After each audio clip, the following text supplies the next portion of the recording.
asked out on a lot of dates. I never get asked out on dates. And I don't know if it's being 55 in Los Angeles or if it's just a strange town. Beautiful now than I have ever felt before. I feel like I've come into my face. I've come into my body. I've really come into my sense of style. So it's weird to not be seen as much. You know, you do become a little more invisible the older you get as a woman. Watching this podcast, it's the Lovers by Shan podcast, and it's featuring the legendary Cree Summers, and it's called I Lost My Sex Drive Because He Never Did This, featuring Cree Summers.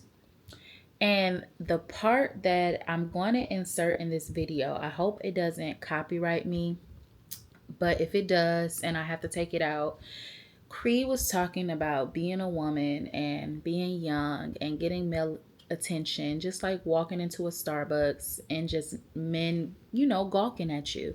And when you get older, there's a shift that happens when men are no longer checking for you like that. And it was so interesting because I've never watched this podcast before, but I initially seen that clip on TikTok and I showed it to my aunt because my aunt is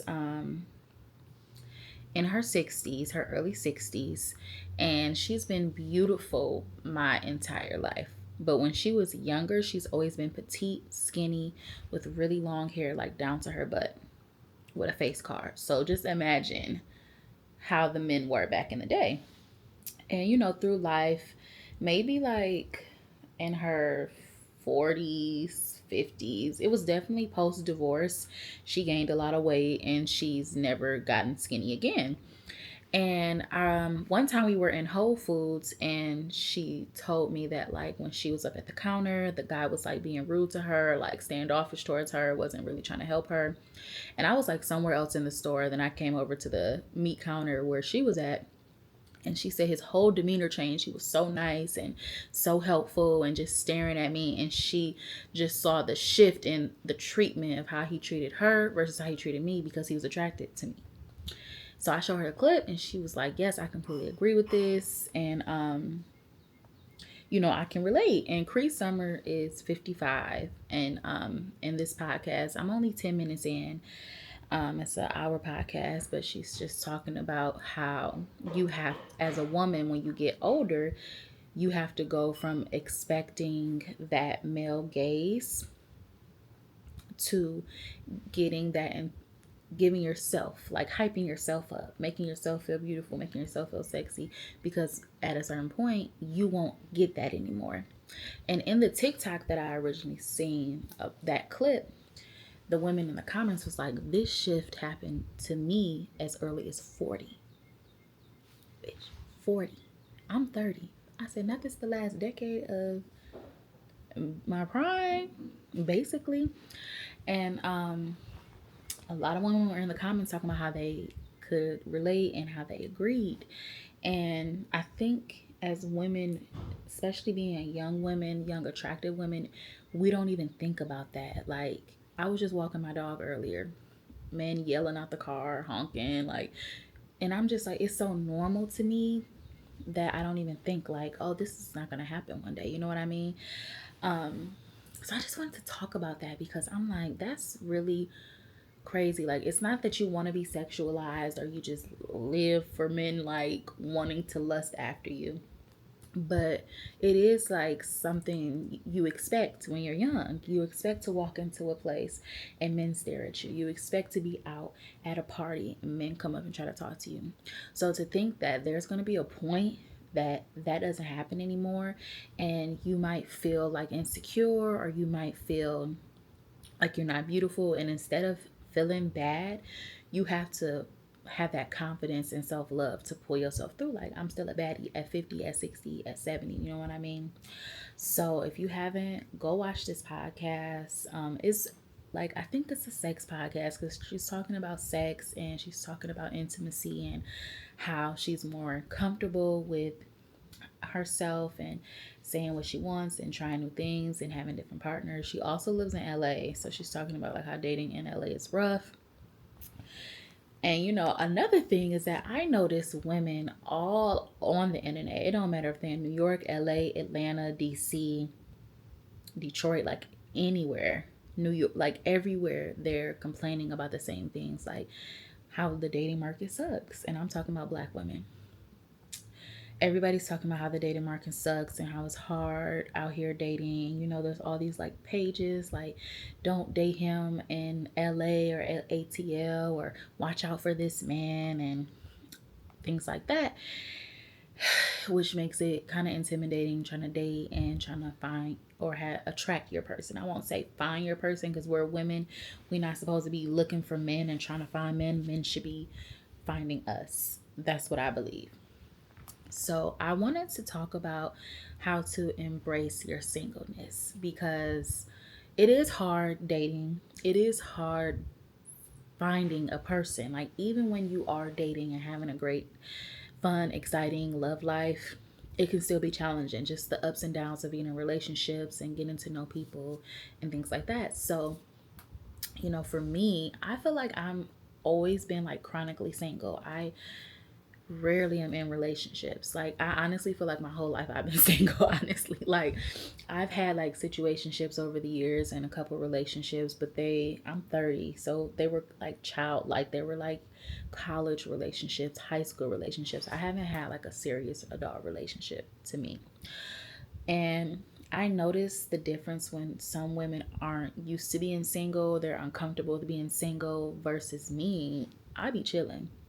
Like, of course, I yearn for companionship, but I don't let it like center my world. Like, I'm not crashing out because I don't have a man. And when the only thing I will say is I've always hated like Valentine's Day and like holidays, I would say, because seeing people get married, seeing people get engaged, seeing people like do cute stuff, I'm always like, who? But honestly, this was the first year where I was like, I'm taking myself out. I'm loving on myself. I'm not about to be mad that I don't have a man to take me to the Four Seasons. I'm taking myself to the Four Seasons.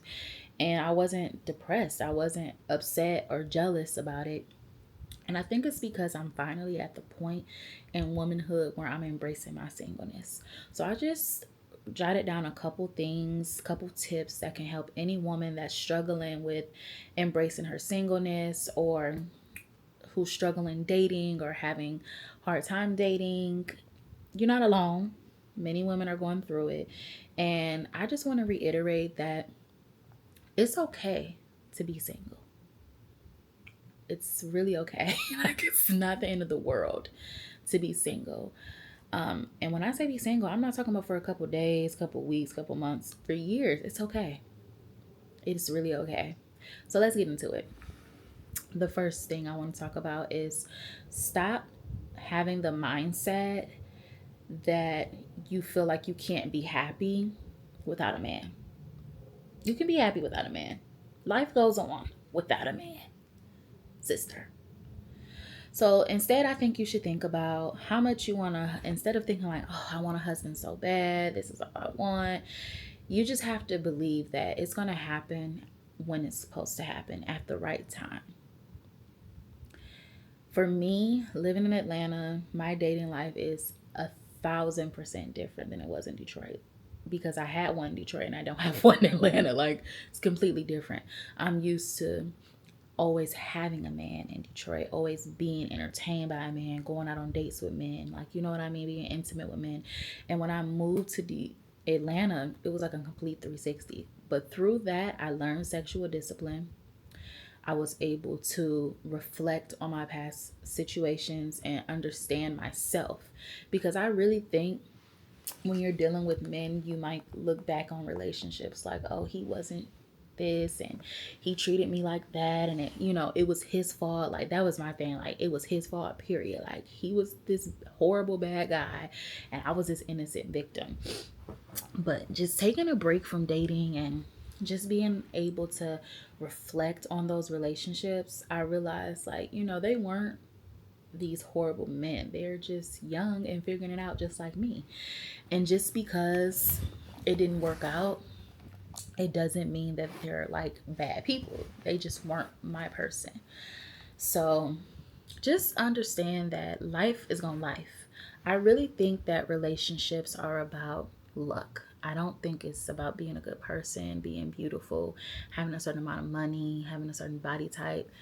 It's purely luck. Like, you know what I mean? Like, so it's going to happen when it's supposed to happen and how it's supposed to happen. And my mindset is when I meet my husband, I want to be ready to receive him.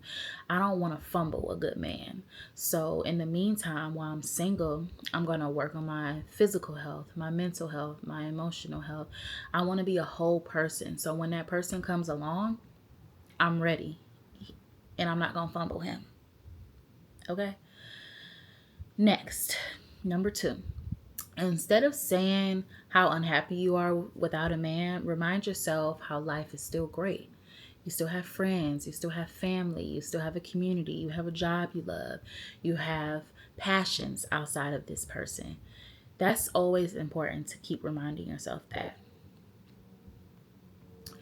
Next, I think you should fill your life up with hobbies, things you've been wanting to do with or without a spouse. So, for me, I'll like something I've done in Atlanta. I haven't really done it this year, but last year, when I would go get massages and stuff, I would realize that hotels have events. So I'm like, oh, I would love to go to this dinner. It was like a 4-course dinner I went to, and it was like they paired different wines with each meal. And at first I'm like, oh, this is something I should do with a man. I'm gonna just wait till I get a man. And then I was like, girl, what you gonna be waiting forever? Like you just never know when he gonna come. So you should do it. And I went, got all dressed up. I felt really good. And it was a lot of couples there, but it also was single people there. And it was people that I met that were like cool, like just having conversations with. I never talked to them again, never followed them on social media. But at that dinner, we had great conversations, and it was like older people, younger people. Like it was a good mix. So don't just think like, oh, I have to wait till I have a partner to do this. If you want to go horseback riding, if you want to do an airplane, the little helicopter cute things, if you want to go to this resort, do it. Don't be waiting for no man, because you might be waiting a long time, girl. So, yeah, those are just a couple tips, just things that I thought of. And I was like, let me write this down, let me talk about it. And then seeing this podcast, it was like, oh, yeah, let me speak on this, because I feel like as a woman, it's hard to think that one day we're not going to be the, stereotypical beautiful beauty standard. Even now at 30, there's 20-year-olds that are the new it girls. They're the new hot girls. They're the new young girls on the block. But that doesn't take away from my beauty. That doesn't take away from my essence as a woman. So I say all of this to say, embrace your singleness. It's not the end of the world. You don't want to be with the wrong dude just to say you got a dude. And you don't want to waste your youth, your most fertile years, your best years with the wrong man, because they will drain the life out of you. So, yeah. Thank you guys for watching. Love you guys. And I will see you guys in my next video. Bye.